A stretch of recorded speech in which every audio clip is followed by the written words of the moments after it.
Hey everyone, today I want to talk about the 10 vinyl records I want to pick up this year.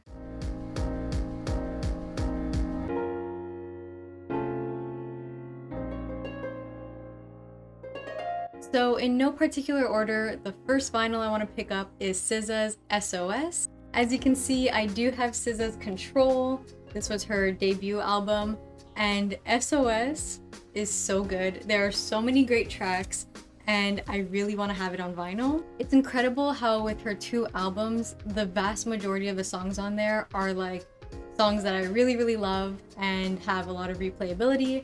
For some reason, I replay Kill Bill a lot. I don't know what that says about me, but Kill Bill, Seek and Destroy, Snooze. I have a bunch on here that I replay. Ghost in the Machine is really good too. The next one, no pun intended, but I don't know if you pronounce the artist name as I don't know or IDK, and that makes me fake. So, but it's IDK or I don't know's Simple with Kaytranada. I don't know if you could tell, but I do love Kaytranada.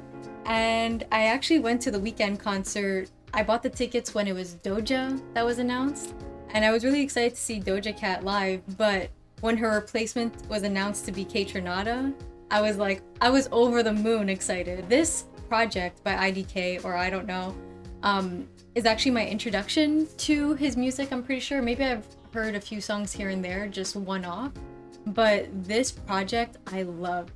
I love this project so much. I had it on replay a ton last year, and he actually recently announced that it's gonna be pressed on vinyl. So I'm really excited, and I actually have his notifications on for that announcement. So hopefully it's any day or any week now.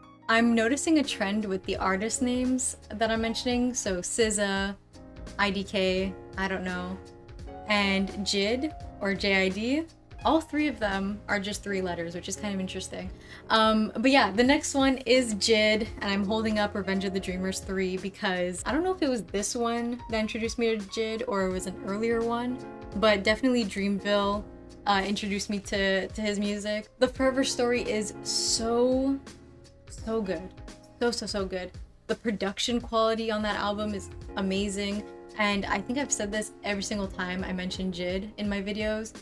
His flow is so unique and so captivating, and I need to have his music in the collection. Like I said, I do have Revenge of the Dreamers 3, which of course he's on this project, but I want one of his own in the collection. So that is my third pick.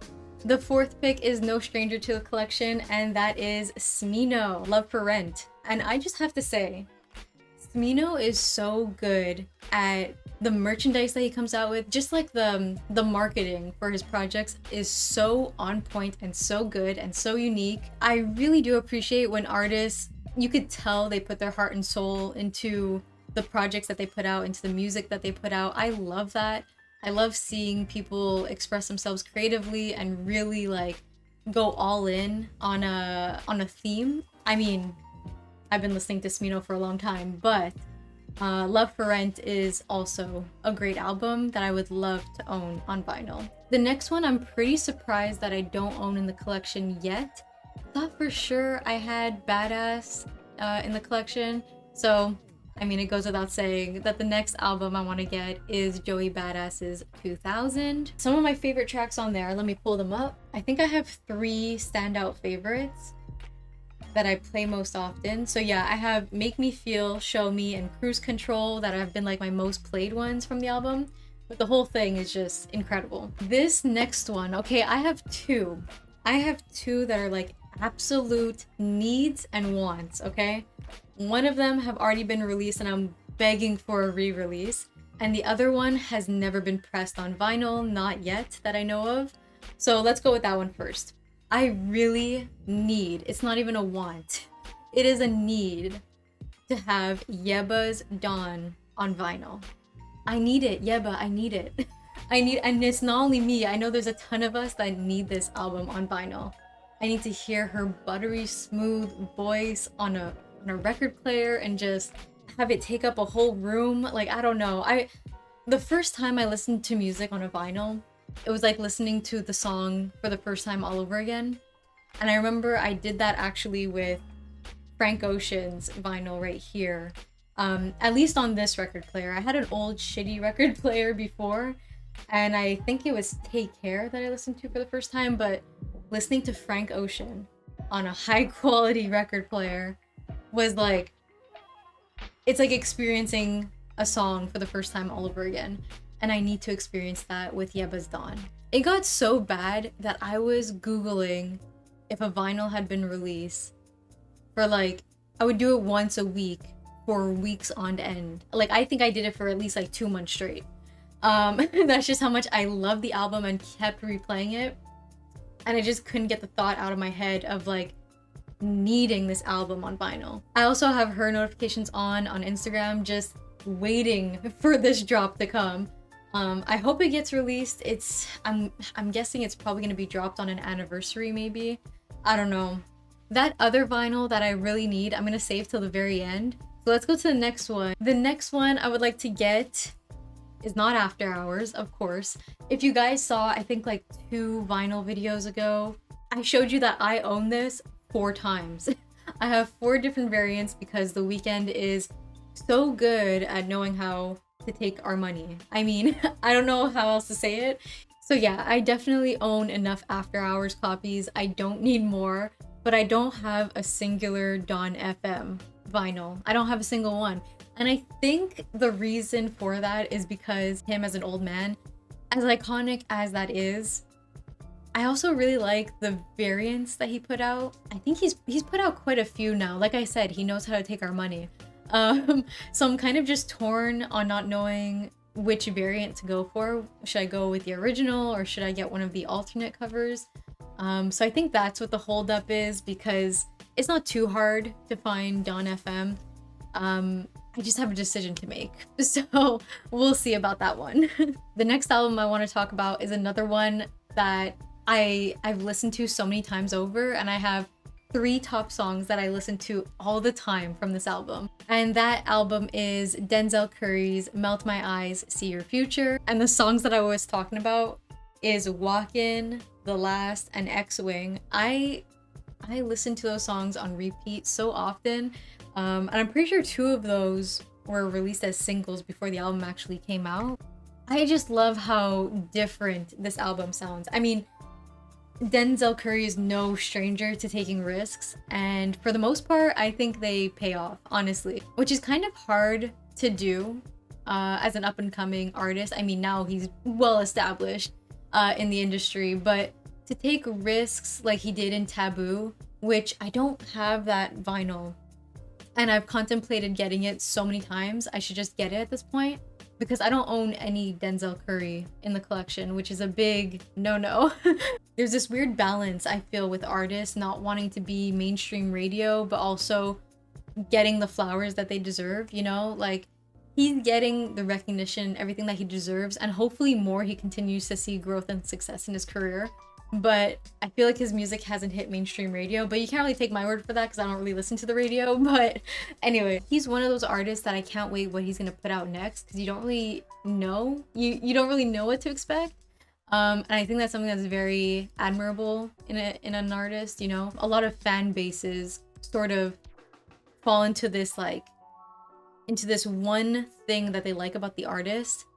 They get really tied to a certain project or a certain sound that the artist was experimenting with, that they kind of get tied to that, and it kind of like puts this artist in like a box that they fear to get out of, and in fear that they're gonna lose some fans. But I feel like Denzel Curry is one of those artists that could be as experimental as he likes, and there are gonna be people who still love what he puts out. Anyway, that was a lot on Denzel Curry. Just know I really do love his music, and it's such a shame that I don't have any of his music owned physically. So big shame on me, and I'm gonna change that this year.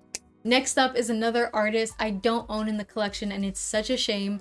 I mean, he only had 2 other projects before this, but Isaiah Rashad. One of my earliest videos on this channel, I made mention of him, and I'm pretty sure in that video I said I need to own a vinyl of his. And she has artists like, she has Travis Scott, Kendrick Lamar, Isaiah Rashad. I love Isaiah Rashad. I wish I had one of his vinyls. I don't. Webby Flow was the first song I think I heard of his, and oh my god, Loved his music from there. Heavenly Father, of course. Mental with Jean Do. Jean Do was also in Saba's group, Pivot Gang. She was on their album as well. And I knew I recognized the name before, and it was probably from this project actually. Anyway, so I've been messing with Isaiah Rashad's music for quite a long time, and once again, it's a shame that I don't have any of his music owned physically, but I hope to change that by getting The House is Burning. This album's been so long awaited. People who love Isaiah Rashad have been waiting for a new album for many, many years. Before that, there was The Sun's Tirade, which like, there was only like a few songs on that album that I enjoyed personally, but that album was released in 2016. But since 2016, we were waiting for a new project to come from him, and The House is Burning was well worth the wait. I love that album so much. Some of my favorite songs on here, Claymore, Headshots, and Score, are my most played ones on the album. And I just want to own it physically. All right, we're down to the last vinyl. For the majority, if not all of them, yeah, all of the albums I've mentioned previously have been released in the last, year, 2 years. I don't even know if it goes as far as 3 years ago. This album came out, I want to guess it came out in 2016. Let's actually see.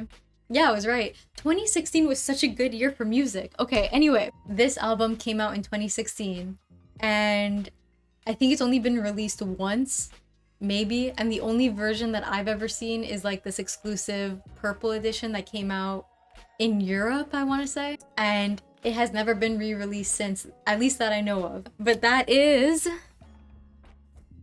obviously not Few Good Things. I might be spoiling an upcoming video because I don't know if I've shown you guys that I own this yet, but Saba's Few Good Things have this. What I really want is Bucket List Project to get re-released. So last note I want to hit on before I jump into the album is I love Saba. Saba's Bucket List Project is one of the albums that I have on heavy rotation like all the time. Songs like West Side Bound 3, Symmetry, Photosynthesis, Most, all those songs, like literally every song on that album I will go back to and listen to and enjoy. Saba, please, please re-release the album. I am begging you. That album was what put me onto your music. I just need to own it physically and listen to it on a record player for the first time and just experience the album for the first time in a new way. So those are all of the albums I really want to own on vinyl this year. So hopefully I come with a brand new pickups video soon, and some of these albums that I've listed are actually in the collection at that point. I really hope so, because these 10 are albums that I would love to own physically. You know what? We'll see. So you guys can subscribe and stay tuned for upcoming videos. And I'm actually working on another pickups video. I'm just waiting for a few things to come in. But with all of that being said, I hope to catch you guys soon in the next video. Bye guys!